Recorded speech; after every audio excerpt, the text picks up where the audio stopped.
Vous êtes sur France Inter avec toute l'équipe en direct et avec Guillaume Meurice à vos côtés. Oui, et ben moi je suis allé à la rencontre des derniers valeureux guerriers qui tractent encore et toujours pour François Fillon. Ils sont beaux, ils sont magnifiques, mais quel panache mes amis. Alors ils sont plus proches de Don Quichotte que de Cyrano de Bergerac, mais ils sont toujours là, c'est vraiment les derniers résistants. Et j'étais avec eux donc en pleine bataille hier matin sur un marché du 15e arrondissement de Paris. Et j'ai rencontré d'abord un ancien combattant. Je suis dans la politique depuis mon général. Depuis quoi? Depuis mon général, Le fameux général. général de Gaulle. Alors Fillon, il disait, est-ce qu'on imagine le général de Gaulle mis en examen? Oui, non, mais ça, c'est. Écoutez, il y a le discours et Descartes, je pense, la méthode. Hein. Alors attendez, il y a le discours et le discours de la méthode de Descartes. Oui, bon, non, façon de parler,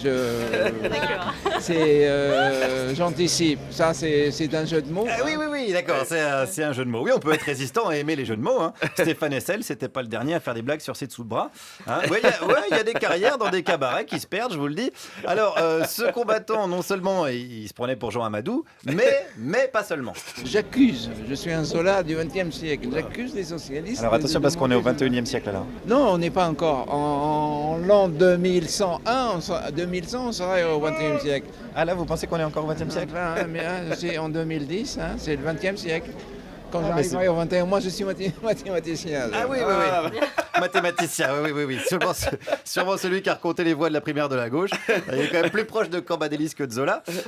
Mais bon, il y avait également des jeunes combattants, hein, bien sûr. Comment ils vivent cette bataille? Les gens viennent nous soutenir, nous disent qu'on est courageux, qu'ils nous soutiennent, qu'ils sont là pour nous et vraiment ça donne encore plus la pêche. Attention, la pêche, c'est Alain Juppé. Je sais, mais c'est pas grave, Juppé n'a pas mis, le brevet sur la pêche. C'est vrai. Hein. Juppé n'est pas le Monsanto de l'expression des années 80. Sinon, Hippolyte serait taxé à chaque fois qu'il dit tranquillou bilou. Il y avait également, bien sûr, il y avait des combattantes également hier matin, dont une qui dénonce une véritable opération des socialistes. C'est une opération, oui, bien sûr, parce qu'il est trop bon. François Fillon est trop bon? Oui, Comment vous savez ça? parce qu'on soutient François Fillon. Oui, c'est un argument qui se tient. Hein. Pourquoi il est bon? Parce qu'on le soutient.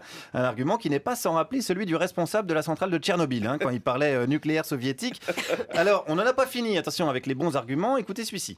Un type qui est un sportif automobile est un type qui a des réflexes pour pouvoir conduire, même l'État, Mais il peut faire des dérapages aussi. s'ils sont contrôlés. Ouais. Ah bah là, il est contrôlé en ce moment, mais plutôt par le parquet financier. Oui. Oui. Et de toute façon, ils vont rien trouver, je vous le dis, le parquet financier. Et pour cause, il n'y a rien à trouver, puisqu'il n'y a pas un signe de boulot de Pénélope, il n'y a rien, il y a Walou, même pas la trace d'un mail envoyé ou reçu. Mais pour ça, ce combattant, il a une explication. Oh, et ça se paume les mails, vous savez. Ce seraient les mails qui auraient été perdus. Moi, je passe ma journée sur la toile et je sais que quelquefois j'ai des mails que je ne reçois pas et d'autres qui se paument dans la nature.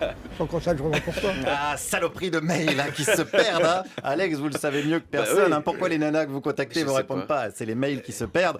Microsoft est en train de nous créer une belle génération de branleurs, dans les deux sens du terme, évidemment. Alors après, il y a des choses qui se perdent pas, qui sont même enregistrées, notamment quand François Fillon disait que s'il était mis en examen, il ne serait pas candidat. Ça, c'est un petit peu dommage. Alors j'en ai parlé à Philippe Goujon, c'est le député maire du 15e qui était là hier matin, parce qu'on a quand même l'impression que Fillon, il avait dit cette phrase simplement en pensant à Sarkozy, n'est-ce pas Philippe? En disant quoi? En disant qu'il avait dit cette phrase un peu pour emmerder Sarkozy et que maintenant ça lui retombe un peu sur le coin du bec.